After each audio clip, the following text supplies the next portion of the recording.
What's up, brand builders? Stephen Horahan here at brandmasteracademy.com. And in this video, you're going to learn what undifferentiated marketing strategy is with pros, cons, and examples.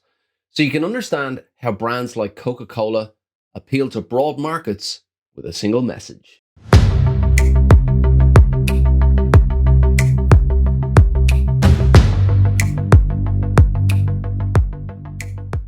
Now, if you're new to the channel and you want to build brands that go beyond the visuals using strategy, psychology, and creative thinking, then you're in the right place. Hit that subscribe button and the notification bell. If you want to fast track your results, make sure you grab the Pro Brand Strategy Blueprint. It's a free download and the link is in the description. Now, when it comes to marketing strategies, there is no one size fits all. Otherwise, there would be no strategy. Now, when it comes to market appeal, different brands quite simply do different things. While some brands will aim to speak differently from one market segment to the next, others will aim to appeal to all market segments with the same message, and the latter is known as undifferentiated marketing. And in this video, I'm going to show you how it works, as well as the advantages and examples of how some of the biggest brands in the world use it successfully. So what is undifferentiated marketing? Well, it's a marketing strategy used when a brand decides to ignore all of the differences in the market segments and appeal to the whole market with one message and one strategy. Now, this strategy tends to use mass distribution and mass media to expand the reach as far as possible and appeal to as many people as possible with the same message. So how does it differ to differentiated marketing? Well, once you understand undifferentiated marketing, it's not going to take too much for you to work out what differentiated marketing means. Quite simply, it is the opposite. While undifferentiated marketing doesn't distinguish between market segments through the marketing messages, differentiated marketing does the exact opposite. Not only does it consider the differences between the segments, it aims to appeal more specifically to those differences. In other words, what makes one segment unique from another is often what differentiated marketing aims to appeal to. So why would a brand use undifferentiated marketing? Well, when it comes to branding and marketing, most texts will tell you that the more specific and relevant you are to a given market or market segment, the more likely it is that you will appeal to them and resonate with them. While this is very true, that doesn't mean that differentiated marketing is always a viable strategy. Quite often, although many different market segments will have different wants, needs, problems, challenges, or circumstances, their decision-making factors don't really differ that much at all.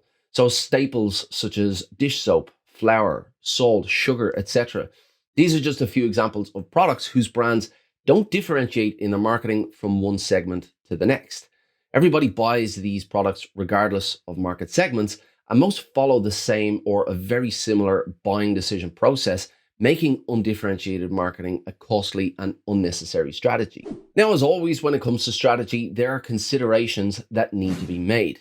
Some strategies work better in some situations than strategies that work better in other situations. But there are certainly some advantages and disadvantages to undifferentiated marketing that need to be considered. So let's have a look at some of the advantages of undifferentiated marketing. Less research. So less research is required to segment markets and uncover more specified insights.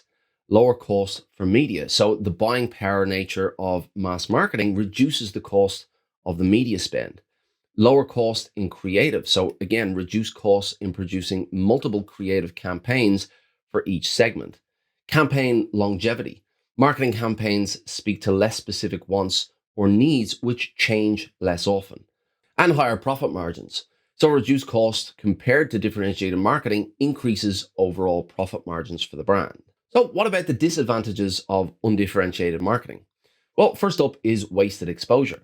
Undifferentiated marketing is more likely to reach unrelated audiences who have no want or need for the product or service.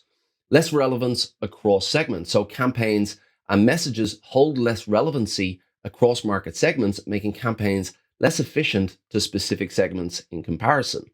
Less flexibility to segment changes. So segment changes in tastes and behaviors are not acted upon and represent lost opportunity as well. So let's have a look at an example of undifferentiated marketing with Coca-Cola.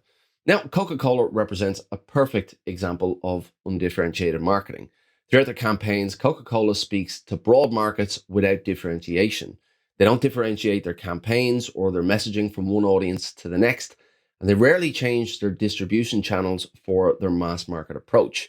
From their Christmas campaigns to their summer campaigns and everywhere in between, Coke aims to reach as many people as possible with their overarching position of happiness in order to stay top of mind and increase brand salience. Now, in truth, the more relevant you are to a market segment, the more likely you are to resonate. That's just how it works. That said, the less relevant you try to be, the less costly and more affordable it is to gain extensive reach. As with any strategy, weigh up the goals of your marketing campaigns and assess the pros and cons.